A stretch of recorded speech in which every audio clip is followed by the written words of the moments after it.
প্রিয় দর্শক, প্রীতি এবং শুভেচ্ছা নিয়ে সাজ্জাদ কাদির এই মুহূর্তে আপনাদের সামনে কথা বলতে এসছি নির্বাচন ছাড়াই ভাগ বাটোয়ারার মহা উৎসবে দেশ, এই বিষয়টি নিয়ে কথা বলবো।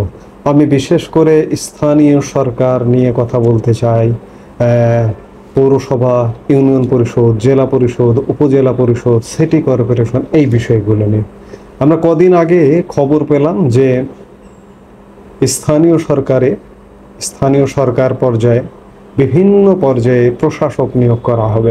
ইতিমধ্যে বিচ্ছিন্নভাবে বিভিন্ন জায়গায় প্রশাসক নিয়োগ করা হয়েছে। যেমন ঢাকা উত্তর সিটি কর্পোরেশন প্রশাসক একটি উদাহরণ। এছাড়া বাংলাদেশের বিভিন্ন জায়গায় যেখানে যেভাবে সম্ভব বিচ্ছিন্নভাবে নিয়োগ চলছে। এছাড়া অবৈধভাবে গত কয়েকদিন যাবৎ আমরা খবর পাচ্ছি যে ঢাকা সিটির কাউন্সিলরদের স্থলে প্রশাসক, কাউন্সিলরদের ইতিমধ্যেই এক প্রজ্ঞাপনের মাধ্যমে বাতিল করা হয়েছে। শুধু কাউন্সিলর না, সারা বাংলাদেশের যতগুলো স্থানীয় প্রশাসন, স্থানীয় সরকার প্রশাসন বডি আছে, সেগুলোতে প্রজ্ঞাপনের মাধ্যমে সরকার বাতিল করেছে। চেয়ারম্যান বলুন, মেয়র বলুন, প্রশাসক বলুন, যা কিছু ছিল সব বাতিল করেছে। তো ঢাকা উত্তর সিটি কর্পোরেশনের এবং দক্ষিণ সিটি কর্পোরেশনের কাউন্সিলরদের প্রশাসকে নিয়োগের জন্য ভাইবা নেওয়ার কথা আমরা শুনেছি। সমন্বয়করা এই কাজগুলো করছে, জাতীয় নাগরিক পার্টি এই কাজগুলো করছে। অর্থাৎ তারা ভাগ বাটোয়ারায় লিপ্ত, এবং এই অভিযোগও শোনা গেছে যে তারা অর্থের বিনিময়ে এই কাজটি করছে। এই যখন অবস্থা, তখন ঢাকা দক্ষিণ সিটি এবং উত্তর সিটি কর্পোরেশনের নির্বাচন 20 সালে হবার পরে সেখানে আওয়ামী লীগ প্রার্থীদের বিজয়ী ঘোষণা করে তারা শপথ নিয়ে 5 আগস্ট পূর্ববর্তী সময় পর্যন্ত তারা দায়িত্ব পালন করছিলেন। 5 আগস্ট পরবর্তী সময়ে সরকার প্রজ্ঞাপনের মাধ্যমে সব সিটি কর্পোরেশন এবং সব স্থানীয় সরকারের যত বডি আছে সবগুলো থেকে নির্বাচিত প্রতিনিধি, জনপ্রতিনিধিদেরকে বাতিল করে দিয়েছে। এই যখন অবস্থা, তখন ঢাকা সিটির দক্ষিণ সিটি, বিশেষ করে ঢাকা সিটির দক্ষিণ সিটির বিএনপির প্রার্থী ছিলেন ইঞ্জিনিয়ার ইশরাক হোসেন। 2020 সালের নির্বাচনের পর আদালতে মামলা করেন ঢাকা দক্ষিণ সিটি নির্বাচনে কারুচিতির অভিযোগে। তিনি মামলার আর্জিতে ফলাফল বাতিল করে পুনরায় নির্বাচনের দাবি করেন। অথচ গতকালকে আদালতের রায়ে ইশরাককে মেয়র বানিয়ে দেওয়া হলো। অর্থাৎ এক চরম তেলেসমাতি শুরু হয়েছে। অর্থাৎ নির্বাচন ছাড়া ভাগ বাটোয়ারার একটি মহা উৎসব শুরু হয়েছে। এই যে দেখুন, বর্তমান যে সিটি কর্পোরেশন, এটির মেয়াদ শেষ পর্যায়ে। 20 সালে নির্বাচন হয়েছে, আজকে 25 সাল, 5 বছর হয়ে গেছে বা হতে চললো। মেয়াদ থাকলেও হয়তো অল্প কয়েকদিন আছে। অথচ মেয়র হিসেবে আদালত ইশরাক হোসেনকে 5 বছর পর ঘোষণা করছে।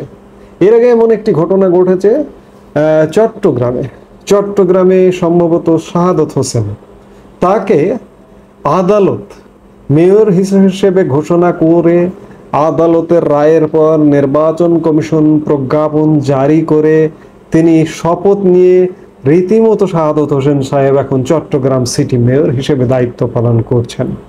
ইশরাক হোসেনও যেহেতু আদালত রায় ঘোষণা করেছে, ঈদের পরে এই নির্বাচন কমিশন সচিব আক্তার হোসেন গতকালকে বলেছেন যে ঈদের পরে আদালতের রায় পেলে প্রজ্ঞাপন জারি করা হবে। অর্থাৎ ইশরাক হোসেনও মেয়র নির্বাচিত বা মেয়র হিসেবে দায়িত্ব পালন করবেন ঢাকা দক্ষিণের।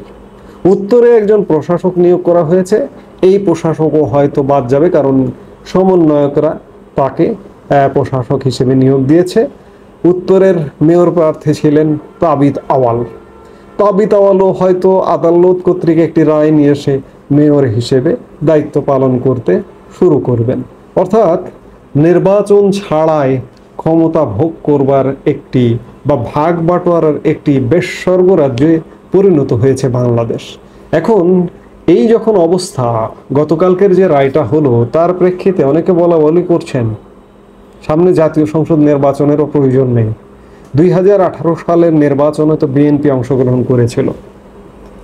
আদালতের রায় নিয়ে এসে আওয়ামী লীগের যে 2018 নির্বাচনে আওয়ামী লীগ যারা বিজয়ী হয়েছিলেন সবাইকে বাতিল করে দিয়ে বিএনপিকে বিজয়ী করে সংসদে পাঠিয়ে দিলেই তো নির্বাচন করতে হয় না, হাজার হাজার কোটি টাকা নির্বাচন থেকে বেঁচে যায়। যারা এগুলো বলছেন আসলে একদম অযৌক্তিক বলেননি, কারণ এই যে ক্ষমতা ভাগা বাটোয়ারার একটা তেলেসমাতি যে চলছে স্থানীয় সরকারের ক্ষেত্রে, এটি জাতীয় ক্ষেত্রে করলেও অসুবিধাই বাকি হতে পারে, এমন কিছু হতে পারে, অবাক হবার কিছু থাকবে না। আমরা আসলে এমন বাংলাদেশ চাইনি, একটা ন্যায় ভিত্তিক একটা সুশাসনের বাংলাদেশ চাই।